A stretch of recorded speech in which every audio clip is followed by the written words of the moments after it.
This is the fifth section out of 6. So we're already towards the end of the course. And this is actually a pretty short section. The post-Talmudic era. All right. So we said the Talmudic era says Sof Hora'ah was Ravina and Rav Ashi. Rav Ashi started to put the Talmud together, which was basically a summary of all the discussions that were taking place during the months of the Kala, right? And he was he was the head of the yeshiva for 60 years. So during his reign as head of the yeshiva, they completed the entire Mishnah twice, all 60 tractates, right? They do 2 a year. That means in the course of 60 years, they completed twice. And he started to edit the Talmud and put it together. He did not finish the entire project of editing and publishing the Talmud, and his son continued after he passed away, and they published the Talmud. And now we're entering a new era of the Hachamim in Bavel, right? In the same yeshivot where the Talmud was edited and published, but now it's post the publishing of the Talmud. All right, and it's called, there's a short period of time where it's called the Saboraim, and then it goes on to the Geonim. If you've ever heard a rabbi with the title Gaon in his name, such as Rav Haye Gaon, Rav Saadia Gaon, right? So these were all Hachamim from that era.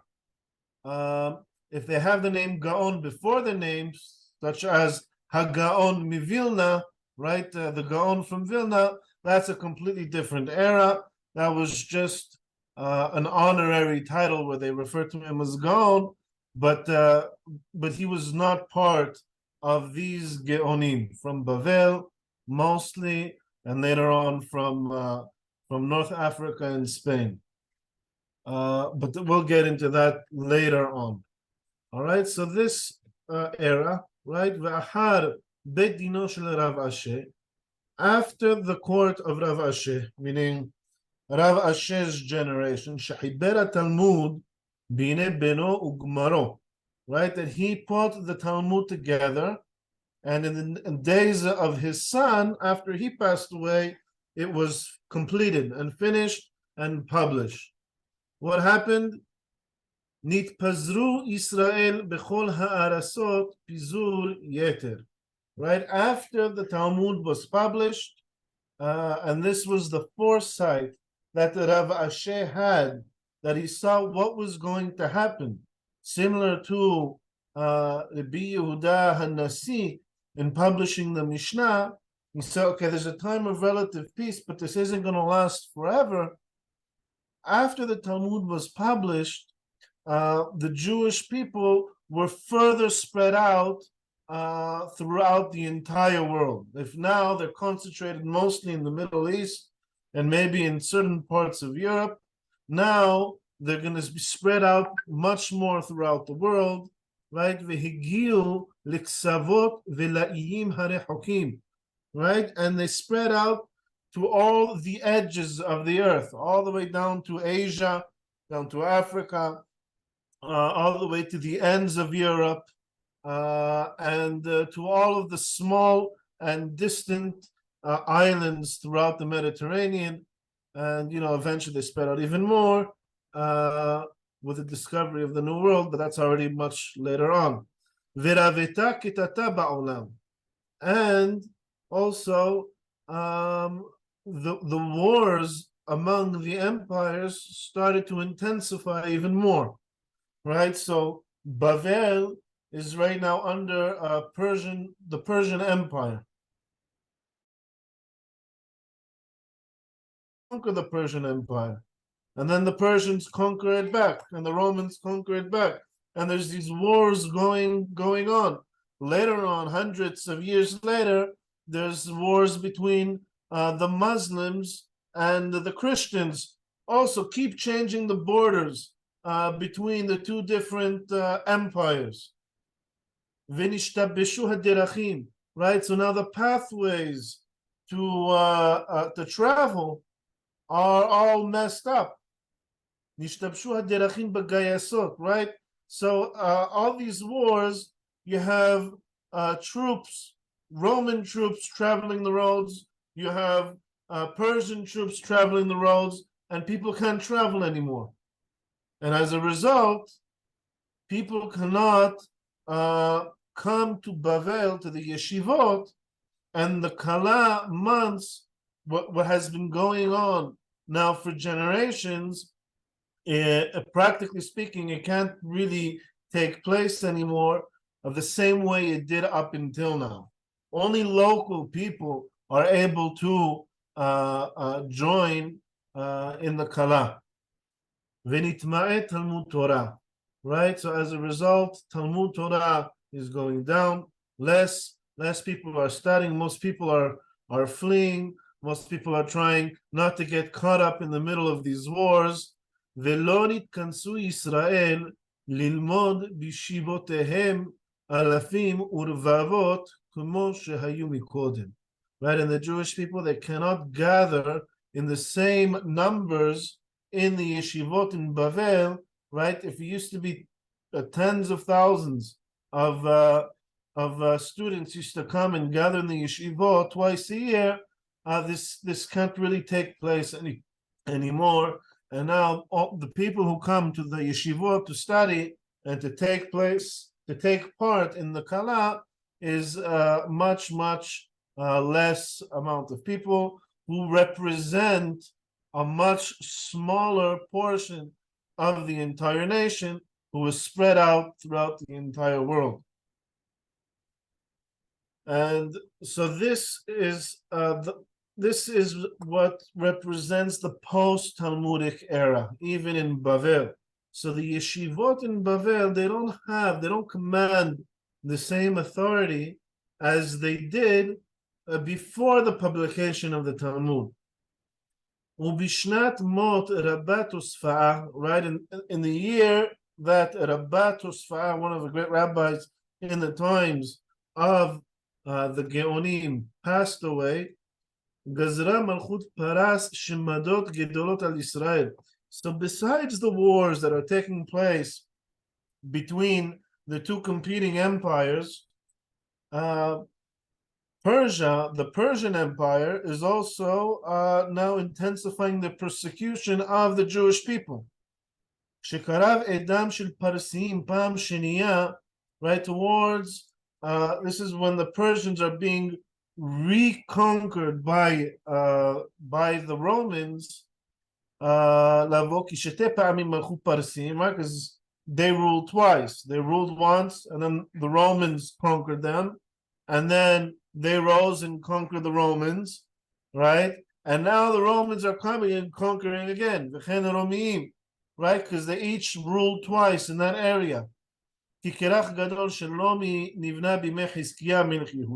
the great city of Rome was established during the times of Hizkiah, the king of Judah. We're talking about towards the end of the First Temple era, right? This is way before Rome became an empire, but the great city of Rome was already established towards the end of the Second Temple era, right? There's two brothers that built it. Banuhu Shnei Achim, Melachim Gidolim. They were great kings. Shema Echad Romulus, v'Shema Sheni Rimulus. Right, one was named Romulus, the other Rimulus, and one conspired against the other and killed him. Umalach hu levado, and then there was one king of Rome, v'Chzir kol eretz ha'ma'arav tachat Romim, and he took over all of the Western world. Right, that's when the Roman Empire started expanding and eventually took over all of Europe. This went on where they controlled Europe all the way until the times of how do you call it? Of the Ishmaelim, the Arabs, right? Once Muhammad started to establish an empire, and they took over Western Europe, Spain was Muslim in the beginning, or I mean, in the beginning, we're talking about 1,000 years ago, right? Spain was Muslim. Maimonides was in Muslim Spain, not Christian Spain. Only later on, it was conquered by the Christians, and eventually there was, the expulsion from Spain, which was by the Christian Queen Isabel in 1492. Okay, so even Spain itself, switched hands between Christians and Muslims one time after another. עד שגברה מלכות ישמעאל, right, וישמדו מתחת השמיים. Right, until the Muslim Empire grew and destroyed Rome. Eventually, what happened is the Roman Empire kind of evolved into a Christian empire. וקודם לכן הפך השם ליבם לשנוא עמו ותפס מלך פרס שלושה מגדולי ישראל. Sorry, he's talking about destroying the Persian Empire, not the Roman Empire, the Persian Empire, which basically became completely Muslim, right? All of the Middle East became Muslim. All of North Africa became Muslim, and Spain, which is far Western Europe, was also Muslim. So the Persian king captured three of the top Hachamim of the time, Amimar bar Mor Yanuka, bar Mor Zutra, right? That was one of them. Havero shel Rav Ashi. This is in the times of Rav Ashi, the beginning of, or the end of the Talmudic era. Verav Misharshia, and also Rav Misharshia. And the third one that he caught was the Huna Mor Shemo. His name was Huna Mor, and he was the head of the diaspora, the political leader of the Jewish people at the time, kind of like the king of the Jews, the political leadership, who was almost always from the seed of David, a descendant of King David. We always try to maintain a political leadership that was linked to the lineage of King David. So the king of Persia, he captured these three Hachamim. Among them was the political leader of the Jewish people at the time. That position of the political leader of the Jewish people was called a Rosh Galut, the head of the diaspora. And he put them to death. ותפס נערי בני ישראל והוציאום בעל כורחם מן הכלל. And he also captured many younger Jews, like teenagers, and forced them out of Judaism and forced them to convert. And this took place in the year 4134. ובאותה שנה היה רבינה ראש ישיבה שנה אחת, right? And in this year, 4134, right, Ravina was head of the yeshiva for 1 year. ובימי ראש ישיבות אלו שהיו בסורה היו ראשי ישיבות בפומפדיטה, רב גביהה מבקטין, בשנת מות רב אשי, right, in the year that Rav Ashi passed away, right? So he was, we said, Ravina, he was the head of the yeshiva, right, for 1 year. And during his time in Sura, in the reign in Sura, in Pumbedita, the other yeshiva, the other great yeshiva in Bavel, we had Rav Geviha. That was his name, right? And he was Rosh Yeshiva for 2 years already at that time. And this brings us to Igeret Rav Sherira Gaon. Right, Rav Sherira Gaon. Now that you understand the period of the Geonim a bit, it's the post-Talmudic era, right? One of the sources that we've been studying from this whole time was written by Rav Sherira Gaon, meaning he was ahead of the yeshiva in Bavel after the Talmud was already published. All right, he's actually towards the end of the Geonic period.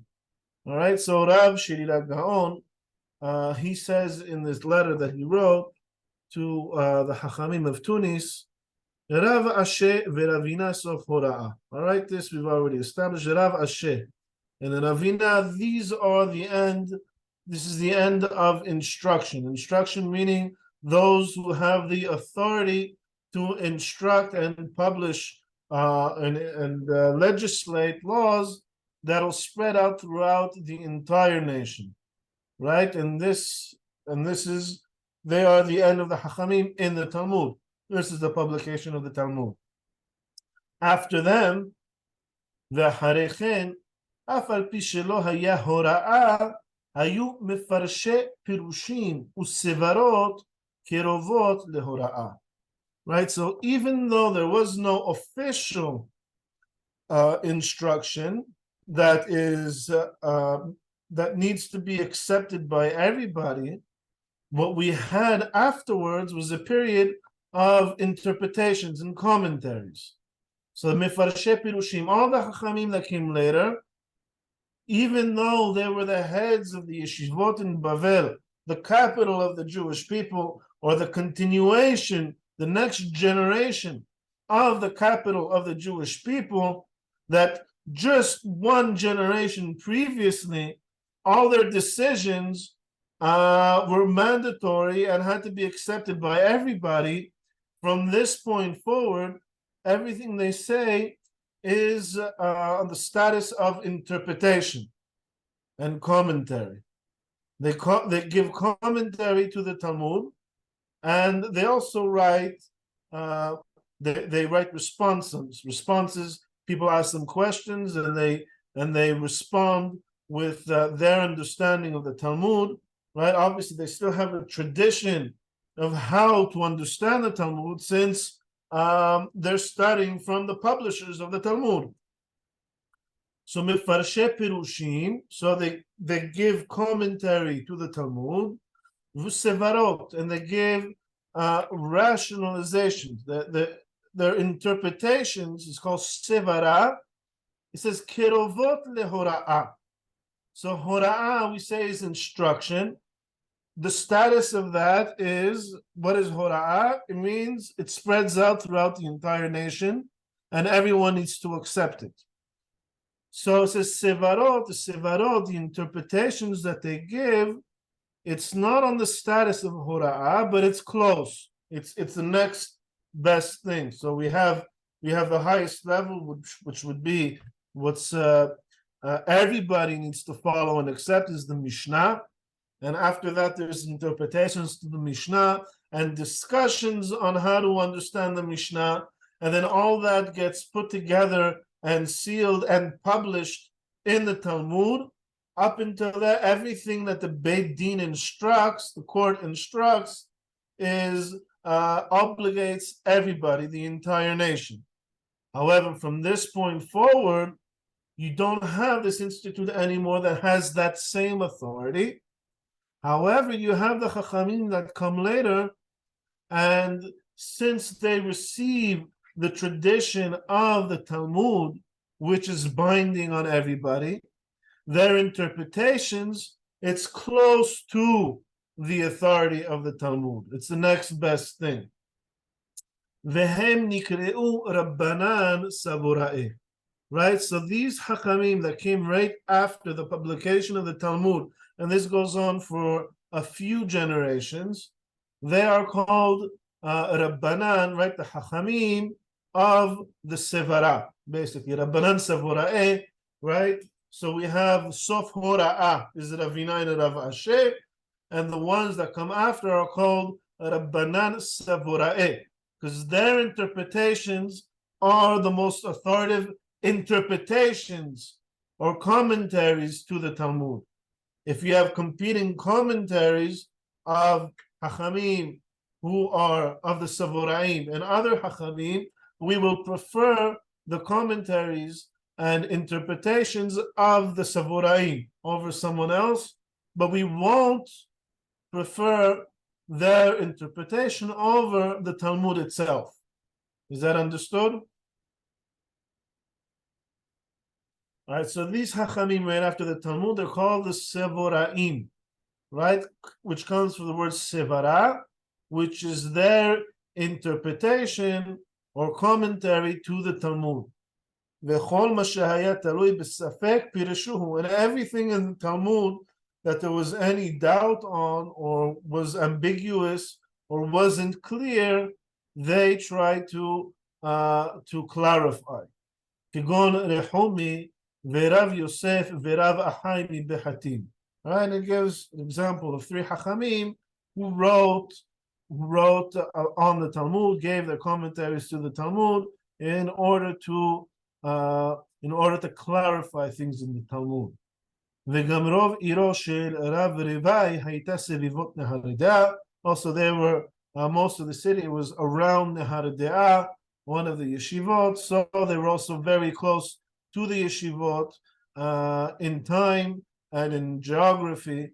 ואמרו רבנן דרב ריבאי גאון היה. And the Hachamim, they say Rav Rivai himself is considered one of the Geonim, meaning he was at the end of the time of the Samurai, והאריך שנים רבות, and he lived a very long life. All right, so even though the Talmud itself is already published and sealed, right, there's still Hachamim there, right, in the yeshivot, the same yeshivot that the Talmud was sealed in, that they're just the next generation, the next couple of generations of presidents of that yeshiva, and they are clarifying things that maybe were left ambiguous in the Talmud and responding to any question that came their way. And the status of their interpretation is it's not the same status as what's written in the Talmud. However, it's close. וכמה סברות נכנסו בגמרא.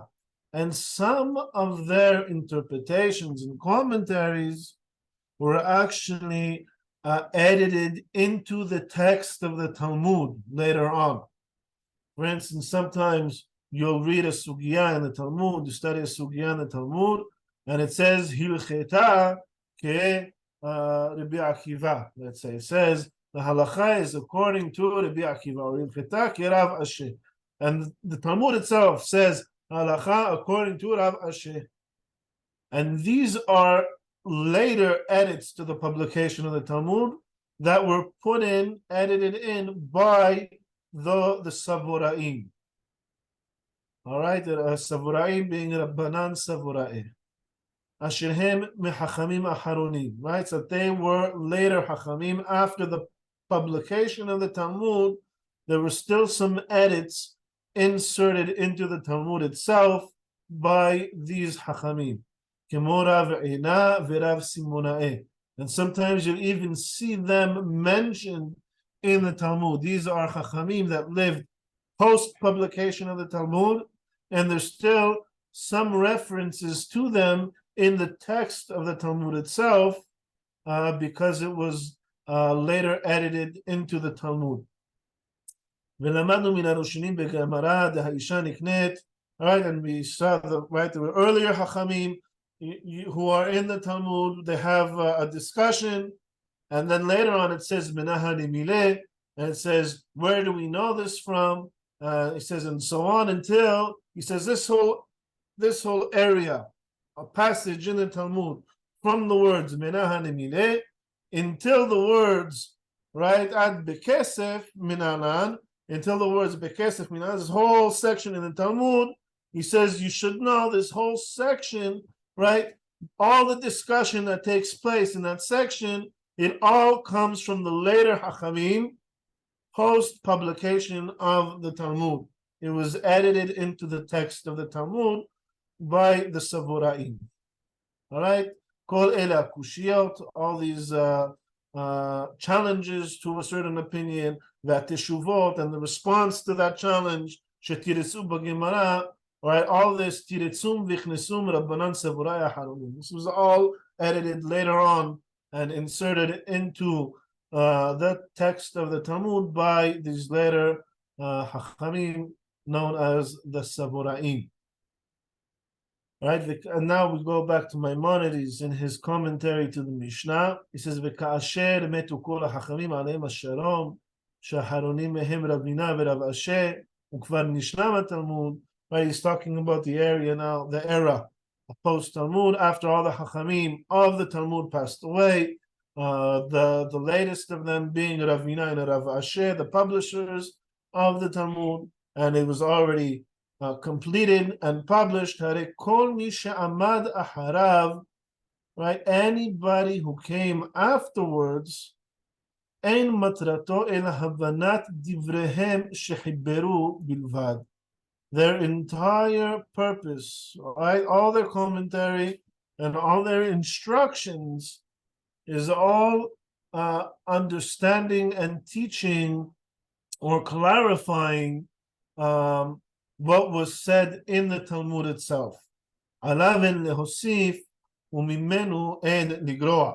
Right? You cannot add to the Talmud and you can't subtract from the Talmud.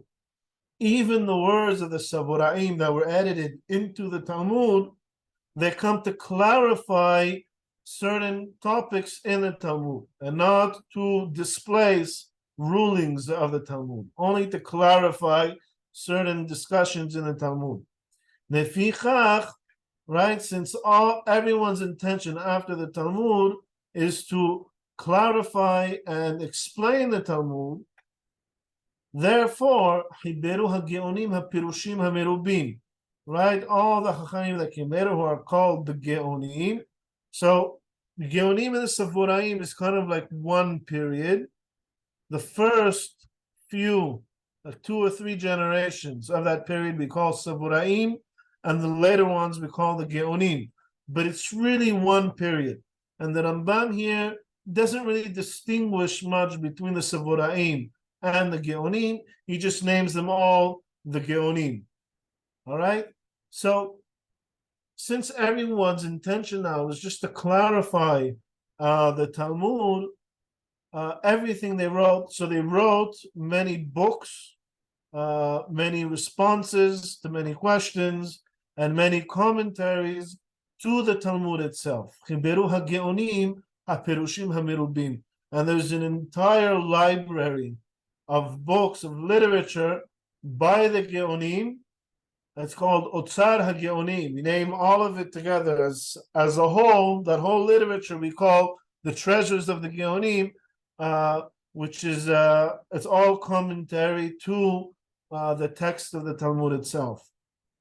אבל לפי ידיעתנו לא יכל אף אחד מהם להשלים פירוש כל התלמוד. Right? But as far as we know, there wasn't a single Gaon who was able to complete a commentary to the entire Talmud. So we have some Geonim who have a commentary to certain sections of the Talmud. We have some who have a much briefer and encompasses a lot of the Talmud, but nobody, as far as we know, really has a commentary to the entire Talmud. Yesh shemena'o kotzer ha'chaim, right? Some of them is they just didn't live long enough to complete their commentary to the Talmud. V'yesh shemena'at utirdat bnei adam b'mishpatehem, and some of them they didn't have the time for it, because remember, these hachamim, they were also leaders of the Jewish community and heads of the court, so they had a lot on their plates. And they would try to also write commentaries to the Talmud, but some of them didn't live long enough, and some of them didn't have enough time to complete a commentary to the entire Talmud. וכן חיברו חיבורים בפסקי הלכות, מהם בערבית ומהם בעברית. Right, and they also wrote books on halakha. Right, we're all familiar, or mostly familiar with the Shulchan Aruch. Right, one of the earlier books of halakha is the Rambam's book on halakha, the Mishnah Torah. Right, but the earliest books on halakha were written by some of the Geonim. Right, Kegon halachot gedolot. These are names of books. You have halachot gedolot of Rabbi Shimon Kiyara. Right, he was from the Geonic period. he wrote a book on halacha. You can open up Hilchot Birachot and see what Rabbi Shlomo Kiara wrote, right? Ve'alachot Ketuot, Ve'alachot Pesukot. And this is another book by a different Gaon, and Halachot Pesukot by a different Gaon. Ve'halachot Rav Aha Mishabecha. This is maybe one of the more famous of them, is Hilcheta, or it's called the She'iltot, right? Of Rav Aha Mishabecha. These are the first books published on halacha that are based on the Talmud, basically because the Talmud has clear to say the common reader. The Talmud isn't designed for the common reader. It's designed for the scholars, right? But not everybody can study the Talmud. You need to be a high-level scholar in order to study the Talmud. So then how do I know what to do? How do I know what beracha to say when eating a bamba or schnitzel? So different Geonim, they would simplify it. Just write a book on the halacha, right? You say borei fri'a'es when you eat an apple, right? And when you eat vegetables, you say borei fri'a'adama, right? This is how you say birkat hamazon, and so on. So the first books like this were in the times of the Geonim. כל החכמים שעמדו אחר חיבור התלמוד ובנו בו, right? All of the Chachamim, right, that came after the publication of the Talmud and studied it and understood it, ויצא להם שם בחוכמתם, right, and they had, and their names went out for their wisdom. They became very famous for their responses and for their wisdom and their understanding. הם הנקראים גאונים. These are the ones we refer to as the Geonim.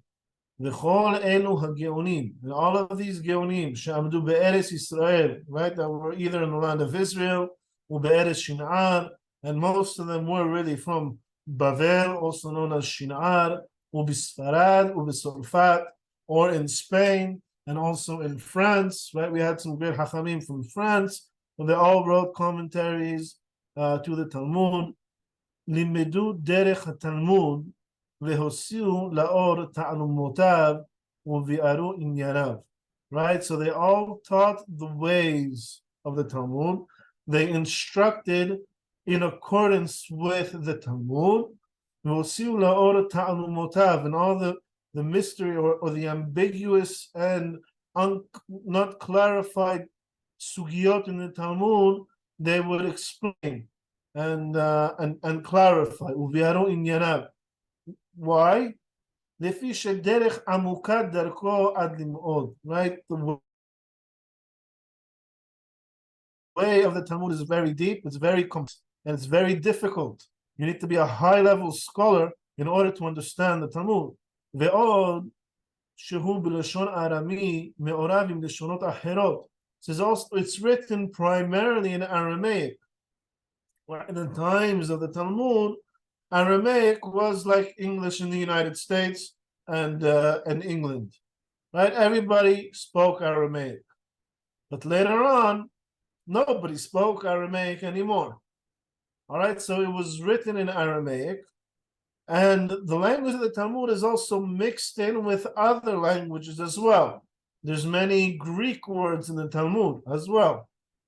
לפי שאותה הלשון הייתה ברורה לכל בשנער בעת שחובר התלמוד.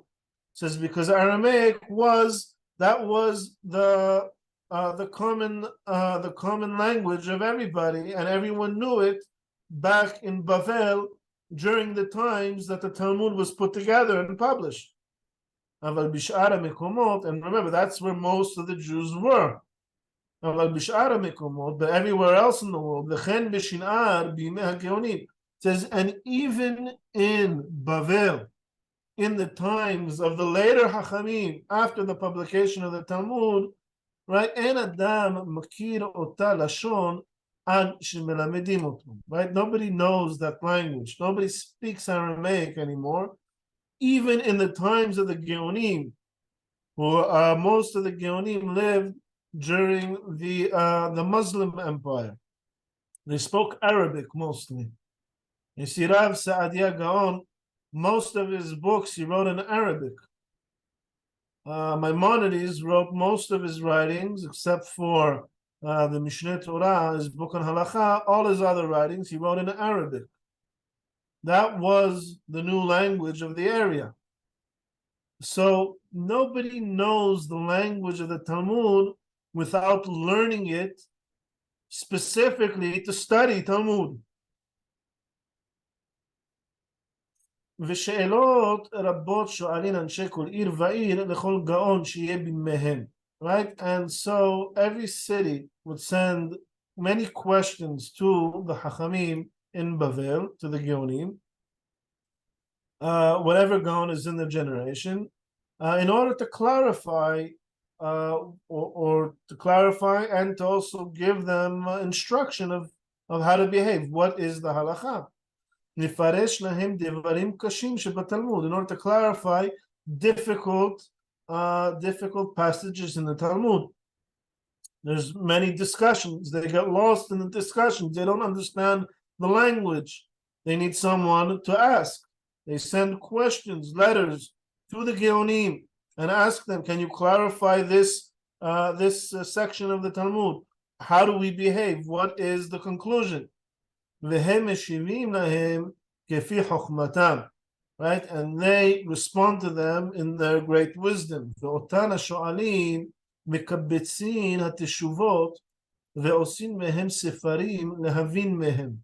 right, so people would send questions to the Geonim.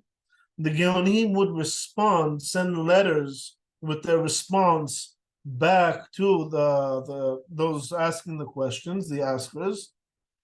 And so those cities that sent questions and gathered the answers, they would collect all those answers into books. And these books are known as shut. Shut in Hebrew is Rashi Tevot, right? Shut she'elot v'tshuvot, questions and answers. And it's really, there's a whole literature that developed from that time on, all the way down to today. All right, this is over 1,000. This is about 1,000 years.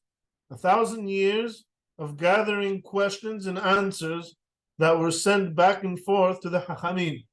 Right, so the first ones, the first shutim that we have, the first response, it's called responsums.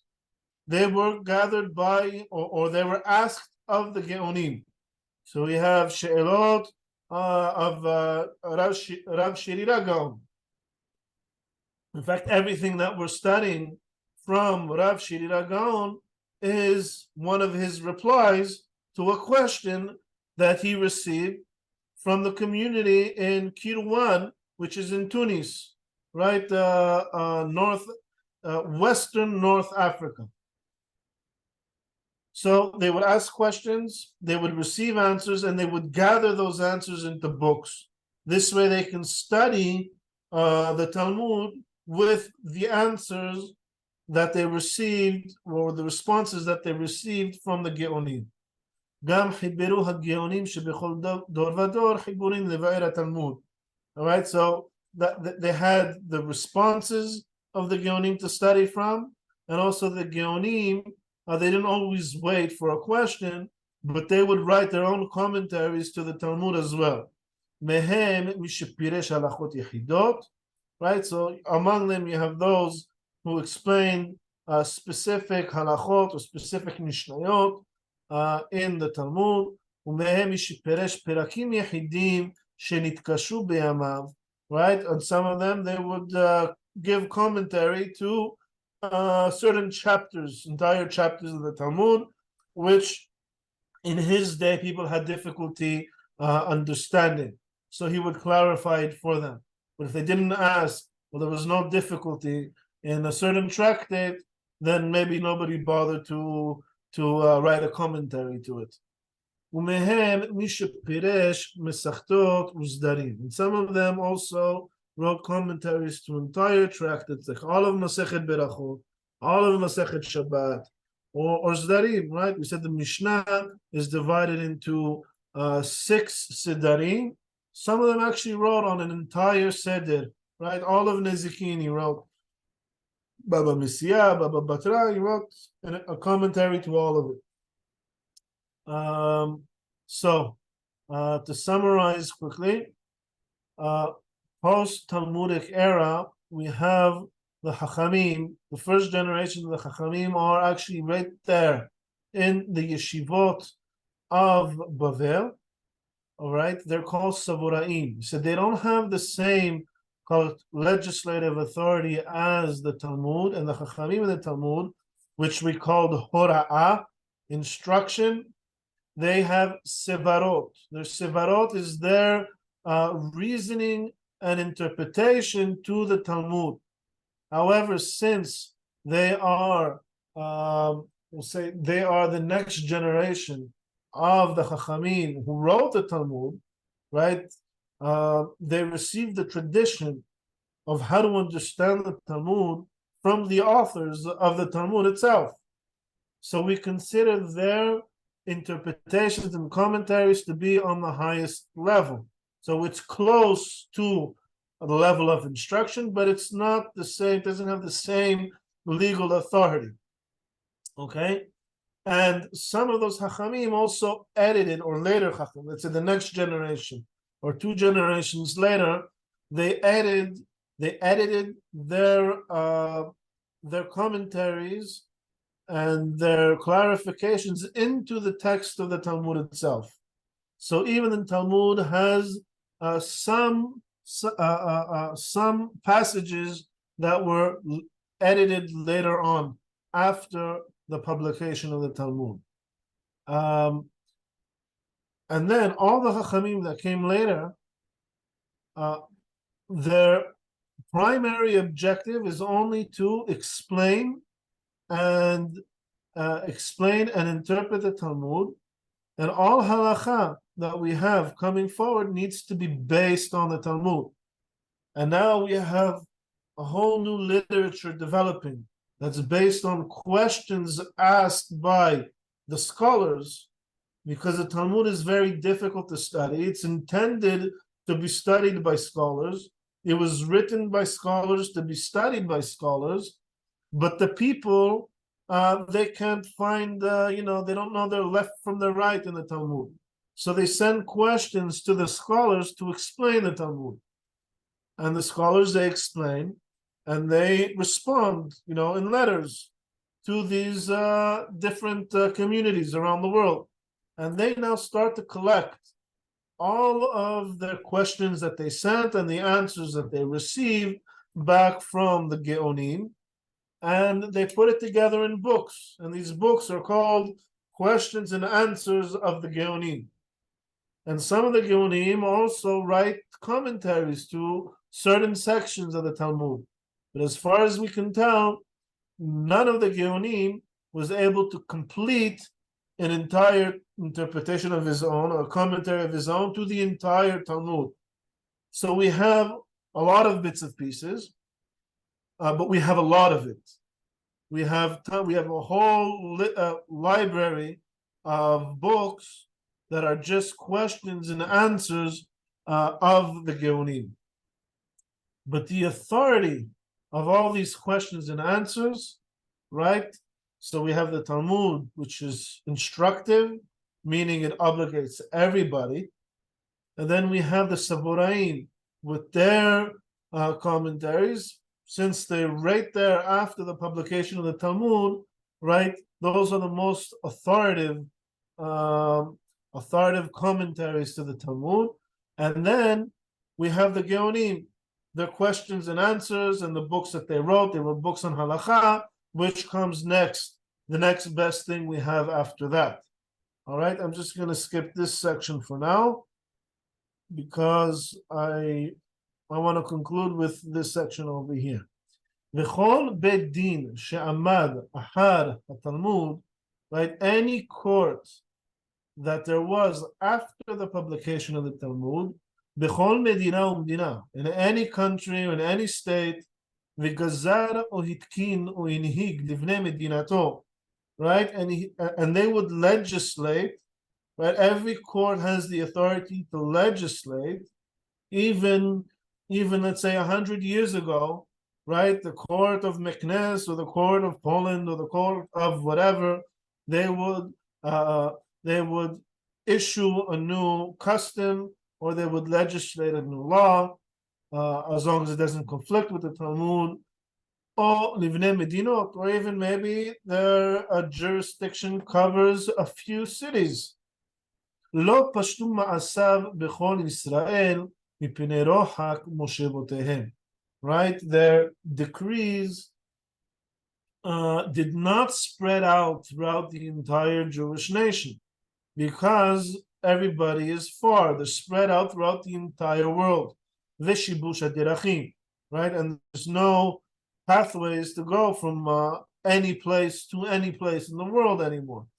Vehiyot, and this is the most important, Vehiyot Beit Din shel ota medina yechidim, right? The Beit Din now, after the publication of the Talmud, is considered Beit Din, court of individuals. It's not a national court anymore. It's a court of individual judges or individual dayanim. Beit Din Hagadol, right, and the great court, the Supreme Court, shel shiv'im, of 70 or 71 scholars, batel mikama shanim kodem chibur Talmud. Right, it's already it's non-existent anymore. Already a few years or years already before the publication of the Talmud. So therefore, any commentary and any court that legislates, they do not have the authority to obligate everybody to follow their decrees. לפיכך, אין כופין אנשי מדינה זו לנהוג במנהג במדינה אחרת. Right? You can't obligate one city to accept the rulings of a court in another city. They only have local jurisdiction. The court of Poland can issue decrees only for Poland, right? In Germany, they don't need to accept the decrees of the court of Poland. They have their own court. ואין אומרים לבית דין זה נגזור גזרה שגזרה בית דין אחר במדינתו. And even within the same state, right? You can't obligate one court to legislate something that a different court in another city legislated. וכן, אם למד אחד מן הגאונים שדרך המשפט כך הוא. Now he's going back to the times of the Geonim, right? Even if one of the Geonim instructed that the law should be this. I study the Talmud. He's a Gaon, right? He's the head of the yeshiva in Pumbedita, right? The head of the yeshiva in Bavel, right? Maybe 5 generations after the publication of the Talmud. And he received a question. He said, can you explain this halakha? And he says, this is the meaning of this passage in the Talmud, right? And therefore, this is the halakha. All right? So he published his response. ונתבאר לבית דין אחר שעמד אחריו שאין זה דרך המשפט הכתוב בתלמוד. And then another court later on came along and says, wait a minute, this doesn't fit in perfectly with the sugya in the Talmud. I think it means something else. And therefore, the halakha should not be as he instructed, but I'm going to tell you what I think the halakha should be, based on my understanding of the passage in the Talmud. It says, En shum'in larishon. You don't listen to the earlier instruction of the Gaon, 5th generation, right? This is, let's say Gaon, 5th generation from the Talmud, and this other court is 7th generation from the Talmud. Who do you listen to? You listen to the 5th generation or to the 7th generation? It says it makes no difference who said what first. Doesn't matter if he was first generation, third generation, 11th generation. It's irrelevant. You don't listen to the early. It doesn't go according to the earlier opinion. Ela למי שהדעת נוטה לדבריו. But you listen to whichever one makes more sense, right? What he says fits in better with the text of the Talmud. Ben Rishon ben Aharon, whether he is first or whether he is later.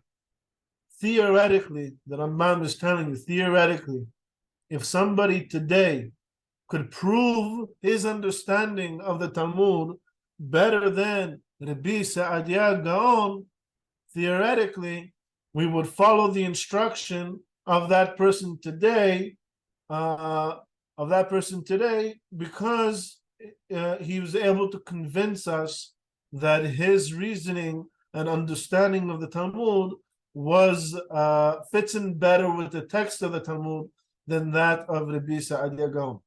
Theoretically, practically speaking, right? The Hachamim that came after the Talmud in the yeshivot in Bavel, they received the tradition of how to interpret the Talmud. So practically speaking, we do prefer Geonic era interpretations and decrees over later ones. That's only though because it's most likely more fits better with the text and proper understanding of the Talmud. But what really counts is not who came first and how great he was, but does what he says fit in with the text of the Talmud or not? That's what we care about. Okay, any questions? Yes, Michaela. So, if someone can prove that their interpretation of the Talmud Sorry, could you speak up a bit? I have sorry. So you said that if someone today can prove that their interpretation of the Talmud makes more sense, right? But if their interpretation of the Talmud goes against the majority of opinion, why would we then go with this person's reasoning of the Talmud? So majority opinion applies in the court, right? Meaning a question comes to court and the court now needs to discuss and deliberate and reach a decision. How do they reach a decision? If they don't all agree on what the decision should be, they vote and then they follow the majority opinion.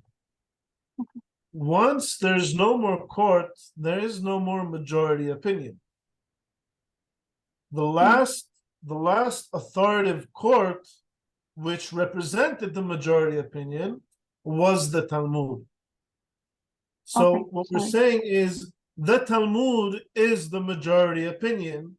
Back when the majority opinion, or there was a court that had authority to legislate for everybody. And therefore, everybody is obligated by the rulings of the Talmud. That's why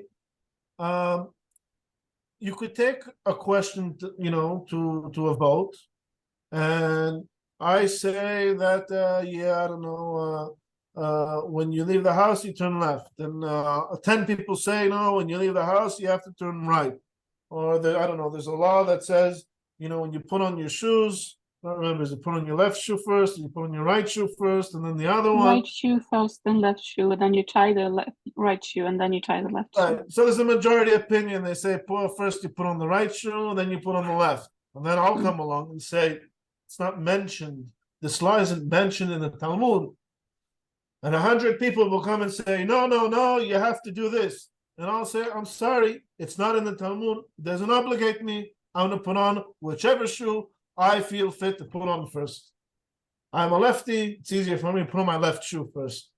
Okay? Doesn't matter how many people would vote against me. The only thing that matters is what the Talmud says.